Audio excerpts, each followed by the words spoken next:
जो आहे तो सर्वत्र दिसतोय। देतो विशेषतः आमच्या सर्व बहिणींना मी खूप खूप शुभेच्छा देतो।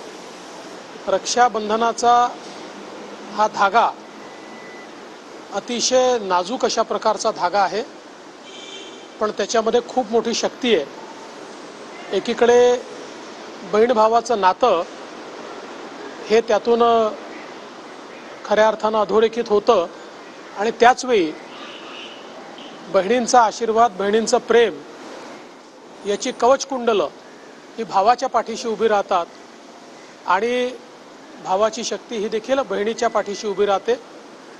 आणि म्हणूनच हेच नातं पुढे नेण्याकरता आमच्या सरकारने मुख्यमंत्री माझी लाडकी बहीण योजना देखील सुरू केली आहे आणि आमच्या बहिणींनी या योजनेला प्रचंड प्रतिसाद दिला आहे।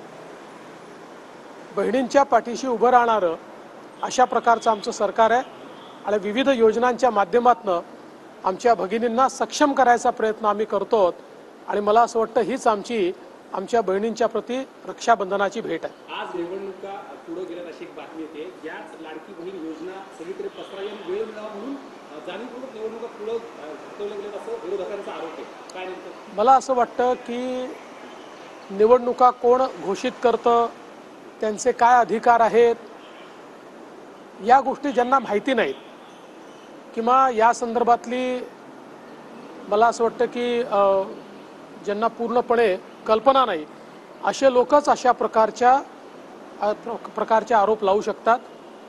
मुळातच निवडणूक आयोगाने या निवडणुकांच्या तारखा घोषित करायच्या असतात आणि आत्ताच त्यांनी ज्यावेळी तारखा घोषित केल्या त्यावेळी त्यांनी महाराष्ट्राबद्दल देखील खुलासा केलेला आहे। प्रत्येक गोष्टीचं राजकारण करायचं हे मला असं वाटतं अतिशय चुकीचं आहे। मंत्री रवींद्र चव्हाण यांच्यावरती आरोप जे आहेत ते रामदास कदम करत आहेत, कुठेतरी रवींद्र चव्हाण जे आहेत ते चमकोगिरी करतायत, मुंबई गोवाचा प्रश्न सोडवत नाहीत, युती धर्म पाळत नाहीत, असे आरोप जे आहेत ते रामदास कदमांनी केले।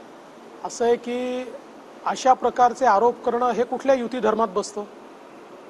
त्यामुळे जर रामदास भाईंचं काही म्हणणं असेल तर त्यांनी अंतर्गत ते मांडलं पाहिजे। अशा प्रकारे प्रत्येक वेळी भाजपच्या नेत्यांना वेठीस धरणं यातनं मला असं वाटतं की एक चांगली भावना तयार होत नाही।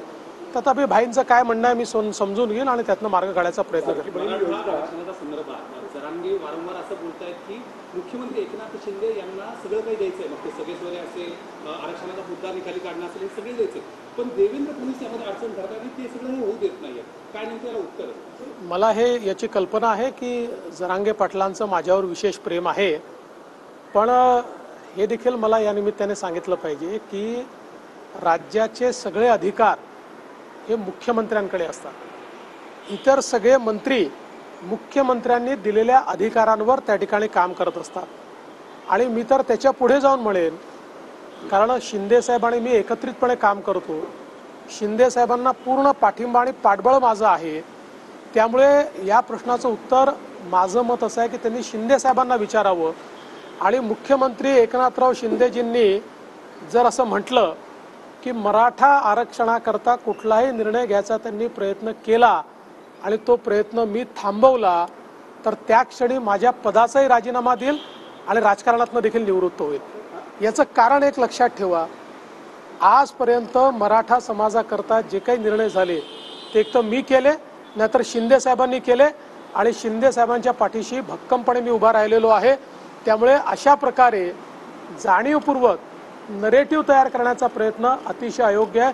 मी पुन्हा एकदा सांगतो, शिंदे साहेबांनी जर या ठिकाणी सांगितलं की मराठा आरक्षणाकरता त्यांना निर्णय घ्यायचा आहे आणि त्या निर्णयामध्ये मी अडथळा निर्माण केला आहे, मी निर्णय होऊ दिला नाही, त्या क्षणी राजीनामा देईल आणि मी राजकारणाचा संन्यास देखील घेईल।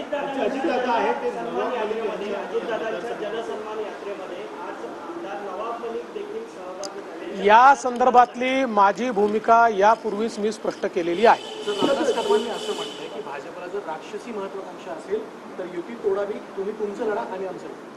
मी पुन्हा एकदा सांगतो, असं वारंवार रामदासभाई टोकाचं बोलतात, त्यांनी आमची मनं देखील दुखावली जातात। शेवटी आम्ही माणसं आहोत, 50 गोष्टी आम्हाला देखील त्याच्या उत्तरादाखल बोलता येतील। जे मोठे नेते आहेत त्यांनी काहीतरी त्या ठिकाणी मला असं वाटतं पथ्य पाळलं पाहिजे.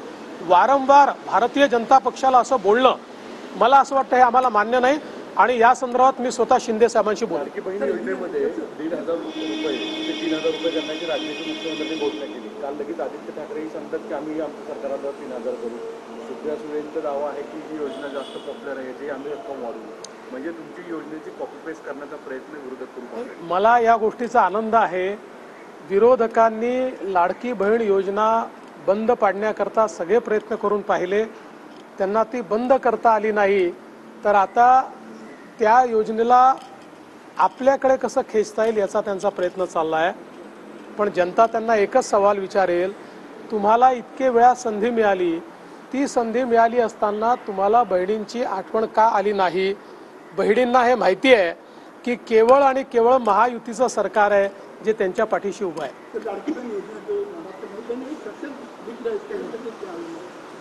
निश्चित रूप से हमारी बहनों ने इस योजना को बहुत अप्रिशिएट किया है. हमारी बहनों ने इस योजना में बहुत अच्छी सहभागिता दी है और सरकार बहनों के पीछे है. सरकार बहनों को सक्षम बनाकर रहेगा. जिस तरीके से बार-बार बयान आ रहा है कि मुख्यमंत्री एकनाथ शिंदे सब कुछ करना चाहते हैं लेकिन देवेंद्र फडणवीस इसमें अड़चन कर रहे हैं. देखिए, मैं बहुत स्पष्ट रूप से कहता हूँ, मुख्यमंत्री जी को सारे अधिकार होते हैं. कोई मंत्री मुख्यमंत्री जी से बड़ा नहीं होता. मैं और मुख्यमंत्री जी साथ में मिलकर काम करते हैं. मैं पूरी ताकत से उनके साथ में खड़ा हूं. और जहां तक इन आरोपों का सवाल है, मैं तो श्री जरांगे पाटिल इनको कहूँगा वे स्वयं ही मुख्यमंत्री जी से इस सवाल को पूछे. अगर मुख्यमंत्री जी ये कहते कि उनको मराठा समाज के लिए कोई निर्णय लेना था और उसमें मैंने अड़ंगा लाया, उसी समय अपने पद का भी इस्तीफा दूंगा और राजनीति से भी मैं अपनी रिटायरमेंट घोषित करूंगा. इस प्रकार से झूठी बातें फैलाने में कोई मतलब नहीं है. लगातार मराठा समाज के लिए अगर किसी ने निर्णय लिया है तो या तो मुख्यमंत्री के तौर पर मैंने लिया है या फिर शिंदे जी ने लिया है और शिंदे जी के हर निर्णय में मैं उनके साथ में हूँ. नागपुरातील एका गुंडासोबत एका मोर्चासोबत अनिल देशमुख आणि संजय राऊत यांचे फोटो आले. अनिल देशमुख आणि संजय राऊतांचे एका नागपूरमधील टोळीच्या प्रमुखासोबत फोटो आले. नितेश राणे यांनी ट्विट केलंय की आधी तुम्ही स्वतः अशा प्रकारे गुन्हेगारांसोबत राहता आणि मग सांगता की नागपूरचा माणूस आम्हाला जेलमध्ये राहतो. असं आहे की आपण सगळ्यांनी वसुली सरकार काय असते बघितलेलं आहे. वाझे यांना नोकरीमध्ये घेणार नाही अशी भूमिका मी घेतली होती. त्या वाझेंना नोकरीमध्ये घेणारे कोण आहेत? कोणाच्या सहीने ते आले? कोणी त्यांना आतमध्ये घेतलं?